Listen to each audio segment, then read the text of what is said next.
Journalist and mum of two Amanda Goff made headlines earlier this week after going public as a high-class call girl on Sunday night. The 40-year-old, who charges up to $5,000 a night for sex, says she believes her services are helping save marriages. What's your job? To make them feel desired, and to make them feel listened to and heard. Why do you believe that you're saving marriages? Where else are men going to go? Where else are they going to have that outlet, you know? I'm happy to be that outlet because I'm happy that I make them happy, so they go home happy. Now, statistics reveal 56% of men who have affairs are in fact happily married. So is there some truth to Amanda Goff's argument, or is it never okay to stray? For more, we're joined by sexologist Elaine George. Elaine, good morning to you. Good morning. Hi. All right, here's the big question. Can affairs help save marriages? My answer would be no.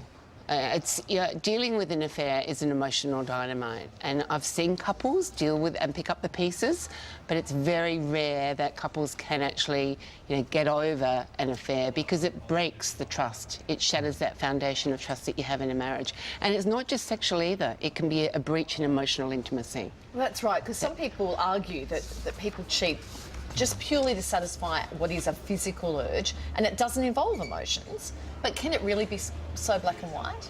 I don't think so, Kylie. Again, we know that term that, oh, I'm just using that buddy for sex. But the reality is that the two are blurred. You can't really separate emotional intimacy from physical intimacy.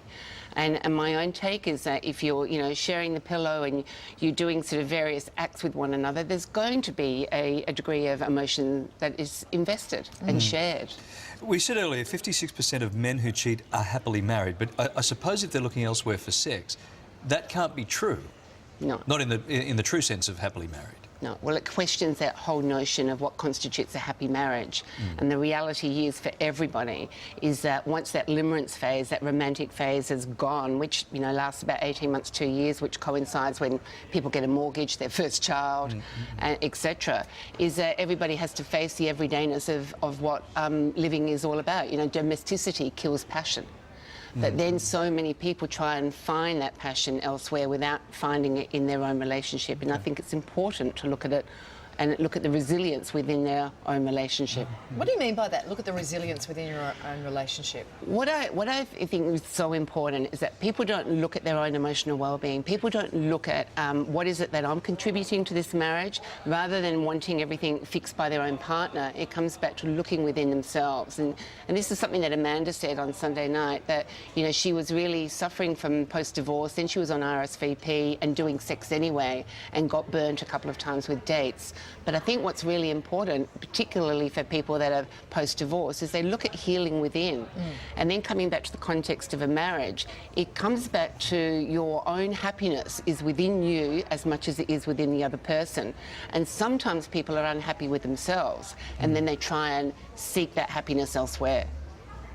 And I think Amanda made that point, I think, on Sunday night, when she said one of her clients there were 3 kids and he was number 5 on the family ladder, looking for something out of that relationship. Another guy lost 15 kilos, the wife didn't notice. So there's a lot of that into it as well, Absolutely, right? Larry, and that's a really good point to make. I've seen couples where the men come in and they are, the tail's between their legs because they're sad and they feel rejected.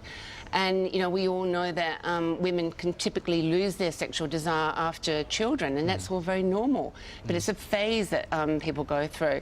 But what's so important is that men and women need to feel appreciated, they need to feel acknowledged, and they need to deal with acceptance of the everyday, living. And, it's not swinging from the chandeliers every day. But it comes back to appreciation, and appreciation is so important and can so often be ignored. We're talking about gratitude, and if people are able to express gratitude to one another, that puts a lot of emotional investment, dollars, if you like, into the piggy bank. And that's really important. Yeah. Well, as I said, makes sense. What steps should couples take to recover from an affair? So if something has gone horribly wrong and then they find themselves maybe sitting on your couch, what are you going to say to them? It's a great question, and it comes back to the point that sometimes it is possible to salvage a marriage. Sometimes, and I stress sometimes, it can actually be a catalyst for the couple to rebuild what went astray in the first place. But there needs to be a lot of acceptance, patience, tolerance, resilience on both sides, and a willingness to accept that there's going to be progress and a bit of regression. Progress and a bit of regression. My other point too is that don't go and blab, don't go and tell all your family and your friends, because invariably those people make judgments. And then that makes it difficult to repair the core relationship, which is between the man and the woman, you know, in a heterosexual relationship. And that's what's so important, is that they rebuild their trust and the emotional intimacy, and it takes time. Seek assistance from a third party, because you can't do it all yourself, and set goals, and set mini goals and then longer term goals, and work towards repairing it. And it can be done. I've seen it work really beautifully, but it does take courage. Do you see couples that come in and sit on your couch and go, "You're broken, it's too far gone"? You do. And one of the most frustrating things where, you know, whether people are psychologists, therapists, counsellors out there in the area of relationships, is that often people wait to the 13th hour and it's too late. Right. Yeah, Okay. so often it's important to be proactive, and, you know, again, an affair can be something that can be a tool to help people recover, but often even that's too late. Yeah, sure. All right, Elaine, thanks for your time this morning. Appreciate You're it. welcome.